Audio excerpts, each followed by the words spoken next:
விஜய் மாற்று அரசியல் பேசுறாரு அப்படின்னு எந்த வகையில நீங்க அவர் சொல்றாரு பாருங்க, எல்லோருக்கும் வீடுங்க, ஒரு வீட்டுக்கு 2 வீலராவது இருக்கு, எல்லோருக்கும் ஒரு வண்டி அப்படின்றாங்க. அது சாத்தியமா? நான் வந்து ஒரு சுயமரியாதைக்காரன் ஆமா அப்படின்னு நீங்க சொன்னீங்க. சமூகத்துக்கு ரொம்ப ரொம்ப தேவையானது சுயமரியாதையும் பகுத்தறிவும் அப்படின்றது நீங்க பேசி நான் பார்த்துருக்கேன். இப்போ நீங்களே ஒரு ரசிக மனப்பான்மையோட நடந்துக்க வேண்டிய ஒரு கட்டத்துக்கு நம்ம சாதி மத சம்பந்தப்பட்ட எல்லா விடயங்கள்லயும் விஜய் வந்து மௌனம் காக்குறாரு. இதை பற்றி எதுக்கு பேசணும்னு கேட்கிறேன் நான். நிலைப்பாடு, கட்சியோட நிலைப்பாடு என்ன? இந்த கட்சிக்கு நிலைப்பாடு மௌனமாக இருப்பது கட்சிக்கு நிலைப்பாடு. 2 பேர் சண்டை போடுறாங்க அப்படின்னா அதை வந்து நம்ம வேடிக்கை பார்க்கறது ஒரு விதமான, அது வேடிக்கை பார்க்கறது இல்ல. நாங்க வந்து மௌனம் காப்போம், நீங்க சண்டை போட்டு முடிங்க, நாங்க மௌனம். நீங்க சமீபத்துல ஒரு வாரம் முன்னாடி கூட உதயநிதி அவர்களோட பிறந்த நாள்ல நீங்க உதயநிதி தான் வந்து அடுத்த முதலமைச்சர் அப்படின்ற அளவுக்கு நீங்க பேசுனீங்க. 27 அவருக்கு பிறந்த நாள், 28ஆம் தேதி பேசுறேன். இந்த ஒரு வாரம் இடையில என்ன நடந்தது? ஒரு வாரத்துக்கு முன்னாடியே நடக்காரு. ஒருவேளை உதயநிதி உங்களை வந்து அரவணைச்சிருந்தாருன்னா தாவேக்காக்கே போயிருக்க மாட்டீங்க. இத்தாலி எருமையின் காலில் விழுந்து கிடக்கும் சப்பானி கழுதை அப்படின்னு ஸ்டாலினை குறிப்பிட்டு பேசுறீங்க. தமிழ் ஈழ பிரச்சனையில் கலைஞர் செய்த கடுமையாக விமர்சிக்கும் பொழுது அப்படி பேசணும். இது அன்னைக்கு இருந்த ஸ்டாண்ட். ஃபியூச்சர்ல இவர் எப்படி விஜயை வந்து இவர் விமர்சிக்காம இருப்பார்? ஃபியூச்சர் என்னன்னு எனக்கு எப்படி தெரியும்? உங்க மீது தனிப்பட்ட ரீதியில நிறைய விமர்சனங்களை எப்படின்னு மதிமுக இருந்து அதிமுக வராரு. அதிமுக இனோவா கார் கொடுத்தாங்களா? அங்கிருந்து நீங்க வந்து திமுக ஆதரவு நிலைப்பாடு வரீங்க, அமமுக இருக்கீங்க, அதுக்கப்புறம் திமுக ஆதரவு நிலைப்பாடு. திமுக கிட்ட ஒரு சைக்கிள் கூட நான் கேட்கல, அவங்க கேட்டாலும் கொடுக்க மாட்டாங்க அப்படின்னு கொடுக்க மாட்டாங்க. ஆனா அப்ப இவர் வந்து இதை எதிர்பார்த்துதான் விஜய் கிட்ட போயிருக்காரா? சீமானார் உள்ள உச்சகட்ட ஒரு கடுமையான வார்த்தைகள்ல அரசியல் இருந்து அப்புறப்படுத்தணும். ஏன் சார் அவ்வளோ கடுமையாக விமர்சிக்க வேண்டிய தேவை இருக்கு?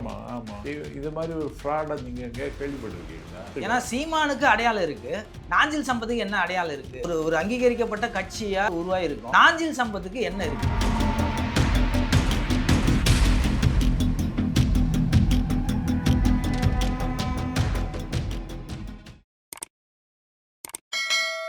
சார் வணக்கம். சார் வணக்கம். விஜய் அவர்கள் முன்னிலையில் தாவேக்கால இணைஞ்சிருந்தீங்க. இந்த இணைப்பு நீங்களா வந்து விரும்பி தேடி போய் இணைஞ்சிங்களா, இல்ல அவர்களோட வேண்டுகோளுக்கு இணங்க நீங்க வந்து இணைஞ்சிங்களா? இல்லை, விஜய் தம்பி இயக்கம் தொடங்கியதற்கு பிறகு நான் பல செய்தியாளர்களுடைய செவி அளித்த பொழுது விஜயை பாராட்டி இருக்கிறேன். அவருடைய கட்சியினுடைய கொடி பிறப்புக்கும் எல்லா உயிர்க்கும் என்ற அந்த வாசகம், கொடியிலே வாகை பூக்கள், தமிழர்களின் அடையாளமாக இருக்கிற மத யானை, அது போக கொள்கை தலைவர்களாக தந்தை பெரியார், டாக்டர் அம்பேத்கர், அதை தாண்டி அஞ்சலை அம்மாள், ராணி வேலு நாச்சியார், பெரிய அதிசயம் கர்ம வீரர் காமராஜர், இதெல்லாம் என்னை ரொம்ப கவர்ந்தது. அதெல்லாம் நான் பாராட்டியிருக்கேன். இப்போ அவர்கள் தொண்டர்கள் விருப்பத்திற்கு ஏற்ற மாதிரி நீங்க வந்து இணைஞ்சிங்க அப்படின்னு எடுத்துக்கலாமா? எடுத்துக்கலாம். தொண்டர்களோட விருப்பம் நிறைய நாள் அவங்க வந்து தொடர்ந்து விருப்பம். இந்த விஜயும் விரும்பினார், ஆதவர்ஜுனா என்கிட்ட பேசினார், வாங்க அப்படின்னாரு, வருகிறேன்னு சொல்லிட்டு. நீங்க ஆதவர்ஜுனா பேசும்போது நீங்க ஏதாவது ஒரு டிமாண்ட் வச்சிங்களா? இல்லை, அது அப்படியெல்லாம் நான் வைக்க மாட்டேன். நான் ரொம்ப சுயமரியாதைக்காரன். நான் அப்படியெல்லாம் நடந்துக்க மாட்டேன், மலிவாக நடக்க மாட்டேன். ஏன்னா நீங்கள் வந்து இப்போ சமீபத்தில் டிமாண்ட் வந்து என்ன மரியாதையாக வச்சுக்கிடணும், என்ன சுதந்திரமாக இயங்க அனுமதிக்கணும், நாடு முழுக்க பிரச்சாரம் செய்கிற வாய்ப்பை எனக்கு தரணும், இவ்வளவுதான். ஏன்னா இப்போ ஒரு கட்சியிலேருந்து இன்னொரு கட்சிக்கு வந்து நம்ம போக போகிறோம், இல்லை ஒரு அமைப்பிலிருந்து நம்ம ஒரு அமைப்பில் இருக்கோம், இல்லை வேற ஒரு கொள்கையில் இருக்கோம், இன்னொரு அமைப்புக்கு போகும்போது மக்கள் சார்ந்து ஏதாவது கோரிக்கைகள் வந்து வைக்கிறது வந்து பொதுவாகவே நடக்கும்.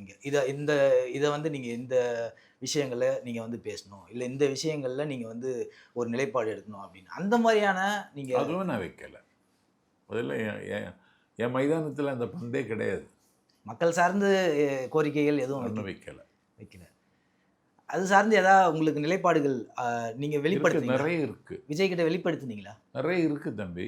இப்போ கூடங்குளம் அணுமின் நிலையம் விரிவுபடுத்துகிறாங்க, அதெல்லாம் தமிழ்நாட்டுக்கு பேராபத்து. அதெல்லாம் தம்பி விஜய் கண்டிக்கணும் அப்படின்னு அவர்கிட்ட சொல்லணும்னு எல்லாம் இருக்கேன். அதுக்கான நேரம் இன்னும் வரல. பொதுவா இங்க வைக்கிற விமர்சனம் வந்து விஜய்க்கு எதுவுமே தெரியாது. பொருளாதாரம் தெரியாது, சித்தாந்தம் தெரியாது, கொள்கை தெரியாது, வரலாறு தெரியாது. அவர்கிட்ட வந்து லாஞ்சில் சம்பத் என்ன பேசியிருப்பாரு அப்படின்னு ஒரு விமர்சனம் வைக்கிறாங்க இல்லையா? விஜய்க்கு தெரியாதுன்னு சொல்லுகிறவர்களுக்கு விஜயை பற்றி தெரியாது. விஜய்க்கு எல்லாம் தெரியும்.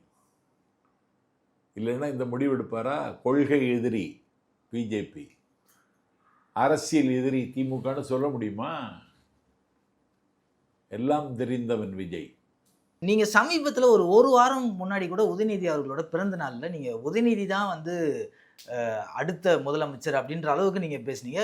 அண்ணா, பெரியாரை பின்தொடர்ந்து அந்த இயக்கங்களை, அந்த திராவிடத்தை கட்டி காப்ப போவது உதயநிதி தான் அப்படின்ற அளவுக்கு ஒரு வாரம் முன்னாடி வரைக்கும் பேசிட்டு 28ஆம் தேதி ஒரு வாரம் 27 நவம்பர் 27 27 அவருக்கு பிறந்த நாள். 28ஆம் தேதி பேசுறீங்க. ஆமா. இந்த ஒரு வாரம் இடையில என்ன நடந்தது சார்? ஒரு வாரத்துக்கு முன்னாடியே நடக்க ஆரம்பிச்சிடுச்சு.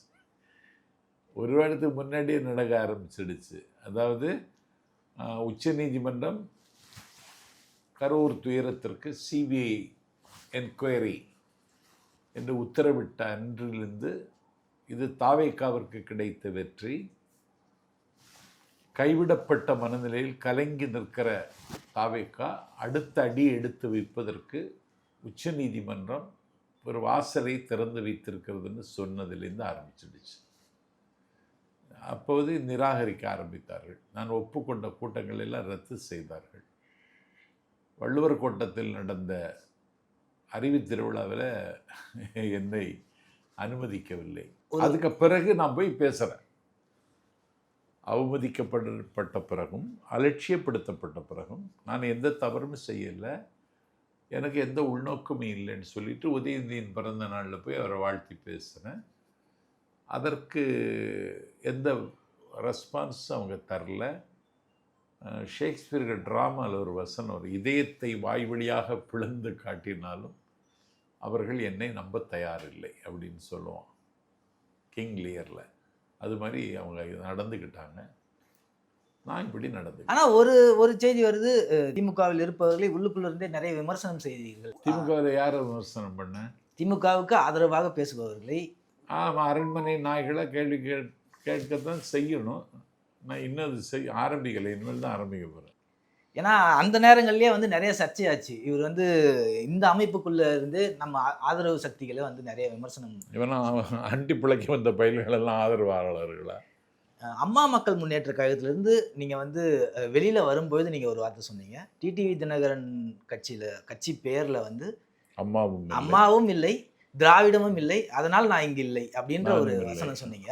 இப்போ தாவேகாலையும் வந்து கட்சி பேரில் வந்து தமிழகம் இருக்குல்ல, திராவிடமும் தமிழகமும் எல்லாம் ஒன்றுதான். ஒன்றுதான். அண்ணாவும் இல்லையா சார்? கட்சி பேரில் அண்ணாவும் இல்லை. வழிகாட்டிய ஏற்றுக்கிட்டாரு. ஸோ கட்சி பெயரில் இல்லைனாலும் பரவாயில்ல, பெரியாரை வச்சிருக்காருல்ல, போதுமானது. அண்ணாவை தான், அண்ணாவையும் சிம்பாலிக்கா அண்ணாவையும் எம்ஜிஆரையும் வச்சிருக்காரு, போதும். அது காலத்தின் கட்டாயம் விஜய், மாற்று சக்தி விஜய் அப்படின்னு நீங்க முன்வைக்கிறீங்க. ஆமா. எந்த வகையில் தமிழகத்துல விஜய் வந்து ஒரு மாற்று சக்தி, ஒரு மாற்று அரசியலுக்கான தேவை தமிழ்நாட்டில் இருக்கு. அதை இட்டு நிரப்பத்தான் ஆரவாரத்தோடு வந்தார் அண்ணன் வைகோ. இப்பொழுது இராணுவத்திற்கு ஆள் எடுக்கிறார். 1000 ரூபாய் சம்பளம் டெய்லி. அதை இட்டு நிரப்பத்தான் தேமுதிக வந்தது. விஜயகாந்த் வந்தார். அவர் அதிமுகவோடு கூட்டணி வைத்து மூலம் அந்த தகுதி அவர் இழந்து விட்டார். கலைஞரோடு கைகோர்த்து கொண்டு ரஜினிகாந்த் வாய்ஸ் கொடுக்க தமிழ் மாநில காங்கிரஸை தொடங்கினார் கபில் செலம் மூப்பனார். 40ற்கு மேற்பட்ட சட்டமன்ற தொகுதிகள், 20 நாடாளுமன்ற உறுப்பினர்கள், 2 மாநகராட்சி மேயர்கள் அந்த இடத்துக்கு வந்தது. அதை இன்றைக்கு ஆளை குழி தோண்டி புதைத்து விட்டார் வாசன், ஜி.கே. வாசன். அந்த கனவு கொஞ்சம் இருந்தது சுப்ரீம் ஸ்டார் சரத்குமாருக்கு. இப்பொழுது ராதிகாவோடு போய் பிஜேபியில் கரைந்து காணாமல் போனார். மாற்று அரசியலுக்கு வடிவம் தரத்தான் உலக நாயகன் கமலஹாசன் வந்தார். கட்சியின் பேரை மக்கள் நீதி மையம் என்றார். அன்றைக்கு மையத்தில் இருக்கிறது, இன்றைக்கு மையத்தில் இருக்கிறது. இப்பொழுது ஒரு நாடாளுமன்ற உறுப்பினருக்காக ஒரு கட்சியை அவர் பலி கொடுத்து அம்மனமாகி நிற்கிறார் அரசியலில். இப்போ அந்த மாற்று அரசியலுக்கு தேவை இன்னும் இருக்குது. அதை இட்டு நிரப்புகிற ஒரு பெரிய மாபெரும் சக்தியாக தம்பி விஜய் விண்ணுக்கு மண்ணுக்கு விஸ்வரூபம் எடுத்து நிற்கிறார். பல பேருக்கு வியர்க்கிறது, பல பேருக்கு வியக்கிறது, பல பேருக்கு இது என்ன பிரம்மாண்டம் என்று அண்ணாந்து பார்க்கிறார்கள். அண்ணாந்து பார்க்கிற உயரத்துக்கு வந்துட்டார் தம்பி. இப்போ விஜயை வந்து நீங்க எந்த வகையில் மாற்று அரசியல் பேசுறாரு அப்படின்னு நினைக்கிறீங்க சார்? இப்போ நீங்க மாற்றுக்கான ஒரு இடம் இருக்கு, இங்க வந்து ஒரு மாற்று அரசியலுக்கான ஒரு இடம் இருக்கு அப்படின்றீங்க. ஆனா விஜய் மாற்று அரசியல் பேசுறாரு அப்படின்னு எந்த வகையில நீங்க அவர் சொல்றாரு பாருங்க, எல்லோருக்கும் வீடு வேணும், யாருக்காவது ஒரு ஆளுக்கு வருமானம், நிரந்தர வருமானத்திற்கு வழிவகை செய்ய வேண்டும். ஒரு வீட்டுக்கு ஒரு கார் தான் லட்சியம், ஆனால் ஒரு 2 வீலராவது இருக்கணும். இதெல்லாம் ரொம்ப பேசிக்கா இருக்கு இல்லையா? பேசிக், ரொம்ப கமர்ஷியலா, ரொம்ப கமர்ஷியலா இல்லை. இதுதான் மக்களோட செய்கிற அரசியல். நீங்க கொடுக்கறது, நீங்க சொல்றது மாதிரி இல்லை. இது வந்து ஒரு ஒரு அடிப்படை தேவையை சரியா சொல்றாரு அவர். எல்லோருக்கும் வீடு. சரி, இப்போ எல்லோருக்கும் ஒரு வண்டி அப்படின்றாங்க, அது சாத்தியமா? இப்போ வந்து 1 கோடி குடும்ப அட்டைகள் இருக்குது அப்படின்னா 1 கோடி வண்டி வந்து இங்கே அதிகமாச்சு அப்படின்னா இங்கே பொல்யூஷன்ஸ் எப்படி இருக்கும்? இதை தாங்க முடியுமா? இதை வந்து எப்படி வந்து கண்ட்ரோல் பண்ண முடியும்? இந்த மாதிரி நிறைய கேள்விகள் வருது இல்லையா? 1 கோடி வாகனங்கள் புதுசாக வருது அப்படின்னா அதை அதை அதை வந்து பொல்யூஷன் வருமா? அப்போ இருக்கிற வாகனங்களை எரிச்சிடலாமா? அதெல்லாம் எப்படி? ஒருதான் பயணிக்கணும், ஒருதான் ஒரு குறைந்தபட்சம், ஏன்னா இப்போ நீங்க சொல்றது எல்லாமே குறைந்தபட்ச சௌகரியமா இருக்கணும், அவ்வளவுதான். வேற என்னது? இப்போ ஏன்னா நீங்க சொல்றது எல்லாமே ரொம்ப ரொம்ப ஒரு பாலிஷ்டான ஒரு திட்டங்களா இருக்கு. இப்போ மாற்று அரசியல் அப்படின்றதே வந்து நம்ம வந்து இப்போ இருக்கிற சமூகத்தை இன்னும் மாற்றி கட்டமைக்கணும் அப்படின்றது தான். ஸோ ரசிக மனப்பான்மை கொண்ட ஒரு ஒரு ஒரு ஒரு கட்சியில நீங்க வந்து அவங்க வந்து பகுத்தறிவோட செயல்படுவாங்களா அப்படின்ற ஒரு கேள்விக்குறி வருது இல்லையா? பகுத்தறிவோடு செயல்பட தான் பயிற்சி பாசர்கள் நடத்தணும்னு சொல்லியிருக்கேன். ஏன்னா இன்னும் நம்ம வந்து அந்த ஸ்டேஜ்லேயே இருக்காங்க. ஒரு ரசிக மனப்பான்மை அப்படின்றது, ரசிக மனப்பான்மையை லட்சியவாதி ஆக்கணும். அதுக்கு பயிற்சி பாசறைகள், செயல்வீரர்கள் கூட்டங்கள் எல்லாம் நடத்தினா சரியாயிடும். ஏன்னா ஒரு ரசிக மனப்பான்மை அப்படின்றது பகுத்தறிவுக்கு எதிரானதாக இருக்குது. பகுத்தறிவுக்கு எதிரானவர்கள் வந்து ஒரு சமூக சீர்திருத்தவாதியாக இருக்கவே முடியாது. சமூக சீர்திருத்தவாதியாக இல்லாதவங்க ஒரு ஒரு இந்த சமூகத்தை மாற்றணும் அப்படின்ற ஒரு இடத்துக்கே போக முடியாது இல்லையா? பகுத்தறிவா சமூகவாதிங்கிறதெல்லாம் தம்பி பிரச்சனை. இந்த சமூகத்தில் வாழ தகுதி உள்ளவனாக ஒருத்தன் இருக்கணும். உனக்கு ஒரு கொள்கை இருக்கு, எனக்கு ஒரு கொள்கை இருக்கும், ஓகே, அது வேற. ஆனா இல்லை, எப்படி மாற்ற முடியும்னு கேட்குறேன். இந்த சமூகத்தை ஒரு சிந்தனைவாதியால தான் மாற்ற முடியும் அப்படின்னும் பொழுது ஒரு சமூக சிந்தனைவாதியால மாற்ற முடியாது, அதிகாரம் உள்ளவனால தான் மாற்ற முடியும். அவருக்கு ஒரு சமூக சிந்தனை இருக்கணும் இல்லையா? சமூக சிந்தனை இருக்கு, சீர்திருத்தவாதியா இருக்கணும் இல்லையா? ஆமா இருக்கு. ஆனா இருக்காங்களான்ற ஒரு கேள்வி வருது இல்லையா? இருக்கு. ஏன் என்ன இல்லை அவர்கிட்ட? இப்போ நடக்கிறதெல்லாம் பார்க்கும்போது அப்படி இல்லையே. அது ஏன், என்ன நடந்துச்சு? அந்த அளவுக்கு ஒரு ரசிக மனப்பான்மையில தானே இன்னைக்கு வந்து இவ்வளோ பிரச்சனைகளை நம்ம வந்து ஃபேஸ் பண்ற மாதிரி இருக்கு, நம்ம வந்து எதிர்கொள்ற மாதிரி இருக்கு. அவர் போற இடங்கள்ல ஒழுக்கம் இல்லாத ஒரு கூட்டமா அவங்க வந்து இருக்காங்கன்ற தொடர் விமர்சனம் வச்சுக்கிட்டே இருக்காங்க. அதை நம்ம கண்கூடாவும் பார்க்குறோம். அவர் வண்டிக்கு பின்னாடி போய் விழுறதையும் ஒரு கட்டுக்கோப்பா இப்படிதான் இருக்கணும் அப்படின்னா அது வந்து ஆர்வம் தம்பி.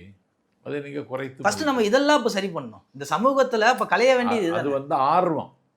அது ஆர்வம். அது இந்த சமூகத்துக்கு எதிரானது தானே சார்? சமூகத்துக்கு எதிரானது இல்லை, அவனுக்கு எதிரானது. ஆமா சார். இப்போ அவன் செய்யக்கூடாது. நீங்க தொடக்கத்துல ஒரு வார்த்தை நீங்க சொன்னீங்க, நான் வந்து ஒரு சுயமரியாதைக்காரன். ஆமா அப்படின்னு நீங்க சொன்னீங்க.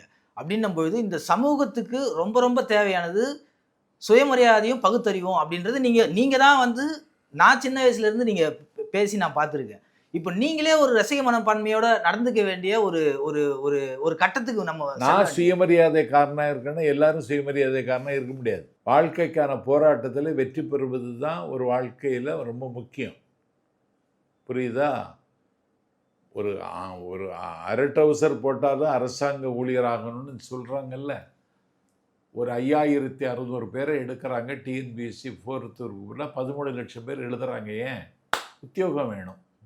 உத்தியோகம் புருஷ லட்சணம் அப்படின்னா அவ்வளவுதான். எல்லாருக்கும் வேலை, எல்லாருக்கும் எல்லாம் என்பதுதான் தம்பி விஜய்க்கு திட்டம். அப்போ இந்த சமூகத்தில் இருக்கிற இந்த சாதி மத வேற்றுமைகளை களையணும் அப்படின்னா அதற்கு வந்து எந்த பகுத்தறிவும் பிறப்புக்கும் எல்லா உயிருக்கும்னு சொன்னார்.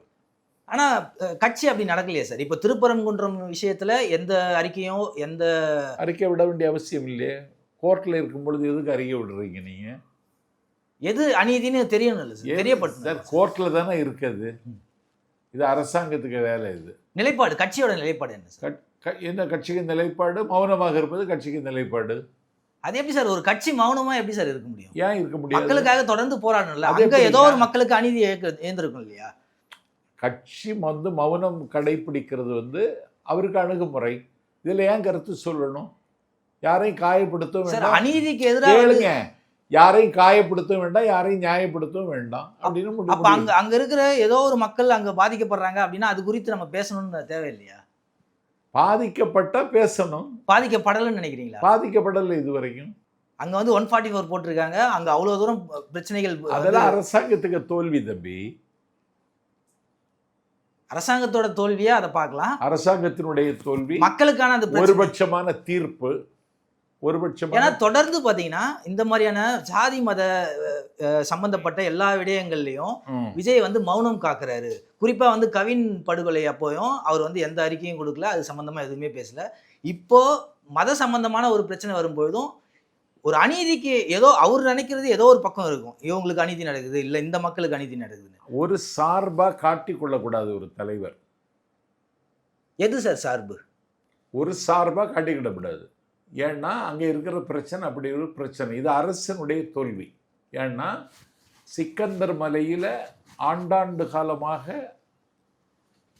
போய் ஆடு கோழி வெட்டி சாப்பிட்டாங்க. இப்போது அங்கே ஆடு கோழி வெட்டக்கூடாதுன்னு இந்த அரசு உத்தரவு பிறப்பித்திருக்கிறது. சிக்கந்தர் தர்காவில் இஸ்லாமிய பெருமக்கள் வழிபட்டார்கள், தொழுதார்கள். அந்த தொழுகைக்கு இந்த அரசாங்கம் தடை விதித்திருக்கிறது. என்ன நியாயம் இது? அதனால இதை பற்றி எதுக்கு பேசணும்? வேற இல்ல சார், நீங்க மௌனம் காப்பாங்க அப்படின்னு சொல்றீங்க. இதை பற்றி எதுக்கு பேசணும்னு கேக்குறேன். 2 பேர் சண்டை போடுறாங்க அப்படின்னா அதை வந்து நம்ம வேடிக்கை பார்க்கறது ஒரு விதமான, அது வேடிக்கை பார்க்கறது இல்ல. நாங்க வந்து மௌனம் காப்போம், நீங்க சண்டை போட்டு முடிங்க, நாங்க மௌனம் என்பது அவர் ஒரு வெகுஜன தலைவர் தம்பி. அவரு போய் இந்த பிரச்சனைகள் தலையிட்டு அதுல ஒரு டேமேஜ் ஆக அரசியல் கட்சியோட முதன்மையான கடமையா தானே சார்? அரசியல் கட்சிக்கு முதன்மையான கடமை மக்களை பேணுவது, மக்களை பாதுகாப்பது, மக்கள் பிரச்சனைகளை பேசுவது. மக்கள் பிரச்சனைகளை பேசுவது. ஆமா, ஆனா இது ஒரு பிரச்சனை இல்லை அப்படின்னு சொல்ல வரீங்க. நான் பிரச்சனை இல்லைன்னு தான். சரி, கவின் படுகொலைக்கும் அவர் வந்து பேசல, அதுவும் பிரச்சனை இல்லை அப்படின்னு எடுத்துக்கலாமா? ஏது ஆணவ படுகொலை பற்றி பேசிட்டு தான் இருக்காரு இல்லையா அவரு? அது அந்த இஷ்யூ குறித்து, அந்த பிரச்சனைகள் குறித்து எந்த விதமான, பாருங்க, கவின் செத்து பண்ணோம்ல, அந்த இடத்துக்கு முதலமைச்சர் போனாரா? இல்ல கருத்தே சொல்லல சார். அவர் கருத்து முதலமைச்சர் போனாராங்க, பொறுப்புல இருக்கிற முதலமைச்சர் போனாரான்னு கேக்குறேன். போகல. எதிர்கட்சி தலைவர் எடப்பாடி பழனிசாமி போனாரா? இல்ல போகல. அவர் நயினார் நாகேந்திரனுடைய பண்ணை வீட்டில் உட்கார்ந்து 100 ஐட்டம் சாப்பிட்டுட்டு போயிட்டார்.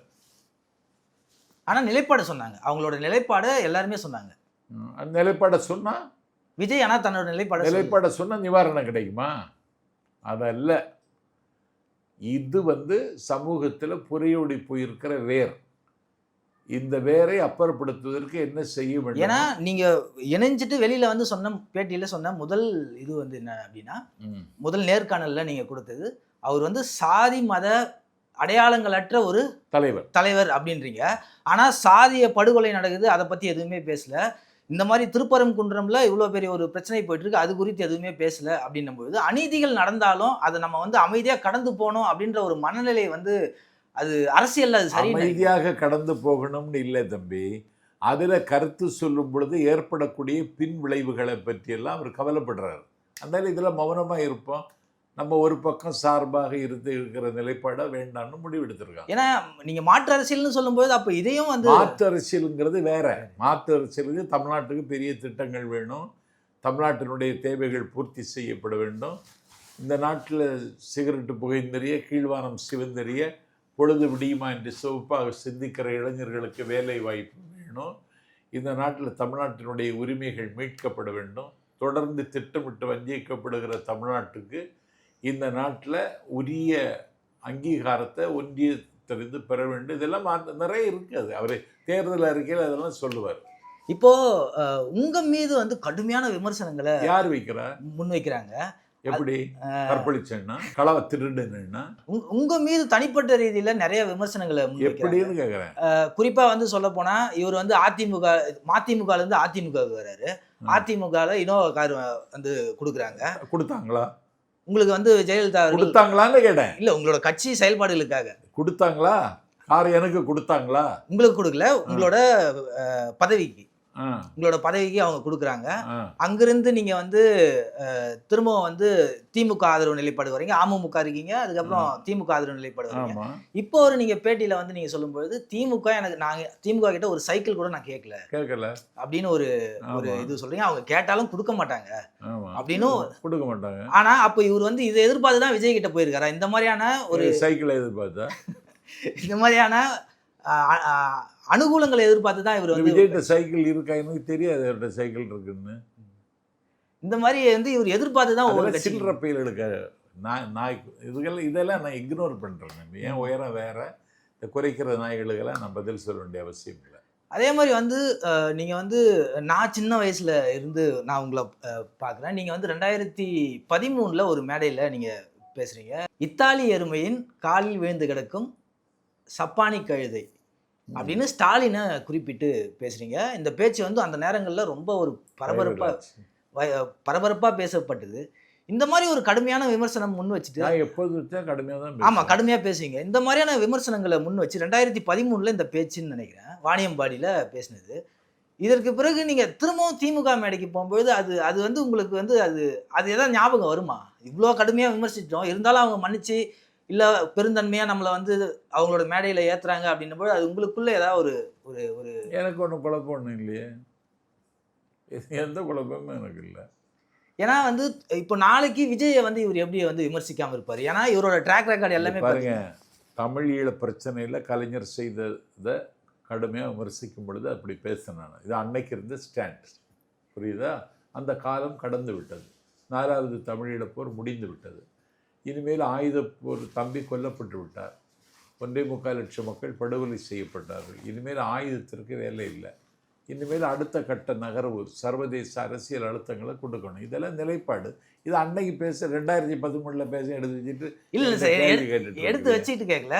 இந்த மாதிரியான நிலைப்பாடு இருக்கும்போது ஃபியூச்சர்ல இவர் எப்படி விஜயை வந்து இவர் விமர்சிக்காம இருப்பார்? ஃபியூச்சர் என்னன்னு எனக்கு எப்படி தெரியும்? ஏன்னா கடைசி காலகட்டங்களில் இப்போ நீங்கள் ஒரு சித்தாந்தவாதியாக தான் உங்களை நான் வந்து பார்க்குறேன். தன்னோட ஒரு முதிர்ச்சியான காலகட்டத்தில் வழி தடுமாறி போகிறாரா அப்படின்ற ஒரு எந்த வழி தடுமாறி போகிறேன்? ஒரு வழியும் தடுமாறி போகல. தமிழக வெற்றி கழகத்தில் போய் சேர்ந்துருக்கேன் வழி தடுமாறும். ஏன்னா உங்களோட எல்லாரும் வந்து விமர்சிக்கிறது ஒன்று தான், இவர் எந்த கட்சியில் இருக்காரோ அந்த கட்சியை தான் ஃபியூச்சரில் இவர் கண்டிப்பாக விமர்சிப்பார். அந்த மாதிரியான ஒரு இதுதான் அதை விமர்சிக்கிறேன்ல. அப்போ அது என்னுடைய வலிமைக்கு சாட்சி தானே. ஏன் சார் அது உங்களுக்கு வந்து ஒவ்வொரு கட்சியிலையும் அநீதி நடக்குதுன்னு நினைக்கிறீங்களா? இல்லை உங்களுக்கான அங்கீகாரம் நடக்குன்னு தெரியுது இல்லை தமிழ்நாட்டுக்கு? ஒருவேளை உதயநிதி உங்களை வந்து அரவணைச்சிருந்தாருன்னா தாவேக்காக்கே போயிருக்க மாட்டீங்க. அரவணைக்காததை பற்றி எதுக்கு சொல்லணும்? உங்களுக்கு வருத்தம் இருக்கா? அது எனக்கு வருத்தம் ஒன்றும் இல்லை. ஏன் வந்து என் மனைவி அரவணைக்கலைன்னே வருத்தப்படலையே, உதயநிதி எதுக்கு அரவணைக்கணும்? சீமானார் உள்ள உச்சகட்ட ஒரு கடுமையான வார்த்தைகள்ல அரசியல் இந்த அப்புறப்படுத்தணும் அவரை. அது ஏன் சார் அரசியல் அனாதை அப்படின்னு நீங்க கைக்கூலி ஏன் சார் அவ்வளோ கடுமையாக விமர்சிக்க வேண்டிய தேவை இருக்கு? ஆமாம் ஆமாம். இது மாதிரி ஒரு ஃப்ராடை நீங்கள் எங்கே கேள்விப்பட்டிருக்கீங்களா? என்னங்க இது, நாங்கள்லாம் உயிரக்குயிராக நேசிக்கிற நஞ்சிருக்கும் குப்பிகளை நடுக்களத்தில் தொங்க விட்டு வெஞ்சமரில் தீர்கிற வேங்கைகளின் நாயகன், உலக விடுதலை போராட்ட வரலாற்றில் ஹோசிமினை விட உயர்ந்தவன், மாவோயை விட மகத்தானவன். அந்த மகத்தான தலைவன் தம்பி பிரபாகரனை இந்த நாட்டில் பக்கத்தில் உட்காந்து சாப்பிட்டேன் ஆமக்கறி தின்னுன்னு ஒரு பையன் பேசுகிறான்னா எந்த செருப்பால் அடிக்கிறது? இல்ல சார், இப்ப தொடர்ந்து அவரை வந்து அரசியல் அனாதை அப்படின்னு நீங்க பேசுறது. ஆனா திருப்பி அவங்க வந்து உங்கள கடுமையா விமர்சிச்சா அது அது அது சரியா இருக்கும். விமர்சிக்கட்டும். விமர்சிப்பதற்கு அவனுக்கு இருக்கிற உரிமையை நான் ஏன்னா ஒத்துக்கிறேன். சீமானுக்கு அடையாளம் இருக்கு. நாஞ்சில் சம்பத்துக்கு என்ன அடையாளம் இருக்கு? அவர் வந்து இதுவரைக்கும் அவர் மாறிய கட்சிகள் எத்தன? அவர் பேசின பேச்சுகள் என்ன? அப்படின்னு உங்கள திருப்பி கேட்கும்போது எனக்கு என்ன அடையாளம்னு கேட்குறாங்களா? ஆமா சார். எனக்கு தமிழ் தான் அடையாளம். ஏன்னா ஒரு ஒரு அங்கீகரிக்கப்பட்ட கட்சியா நாங்க வந்து உருவாயிருக்கோம். எங்களுக்கு அடையாளம் இருக்கு. கட்சின்னு ஒரு அங்கீகரிக்கப்பட்ட ஒரு கட்சி இருக்கு.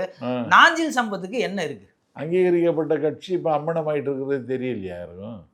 இல்லையா சார், 8%ல அவங்க நல்ல பலமா தானே இருக்காங்க. 1% ஆயாச்சுல்ல. இன்னும் ஒரு சிலர் என்ன சொல்றாங்கன்னா, நாம் தமிழரா வந்து சமாளிக்க முடியாம தான் இப்ப நாஞ்சில் சம்பத்தை இங்க வந்து கட்சிக்குள்ள எடுக்குறாங்களே, கூட்டிட்டு வராங்க அப்படின்னும் சொல்றாங்க. யாருக்கு? தாவேக்காவுக்கா? தாவேக்காவுக்கு. தாவேக்காவுக்கு சீமான்லாம் ஒரு பொருட்டாங்க. விஜய் வர்ற இடத்திலேயே அந்த கட்சி அப்பொழுதே அகால மரணம் அடைந்து விடுகிறது. இல்ல சார், அவங்களோட அடுத்தடுத்த நடவடிக்கைன்றது அடுத்தடுத்த கட்டமா அவங்க வந்து அதிகமாயிட்டு தானே போறாங்க. ஆமாம்மா. மலைகளுக்கு மத்தியில் பேசுகிறாரு, மாடுகளுக்கு மத்தியில் பேசுகிறாரு, கடல்ல. ஆமா சார், அவரு மாற்று அரசியல் பேசுறாரு அப்படின்னு சொல்லி மாற்று அரசியலா? அடுத்த பன்னியிட பேசுவார், ஏன்னா அடுத்து கடலிட்ட பேசுவார். அவங்க வந்து வைக்கிற விமர்சனம் சீமானே இவர் வந்து அரசியலானதுன்னு சொல்றாரு. ஆனா உண்மையில் அதுக்கு பொருத்தமானவர் நாஞ்சில் சம்பத் தான். நான் அரசியல்வாதியே கிடையாது. இன்னைக்கு தான் அரசியல்வாதி ஆயிருக்கேன். நேற்றைக்கு. உங்களோட அரசியல் பயணம் வெற்றி அடைய வாழ்த்துக்கள். வாழ்த்துக்கள்.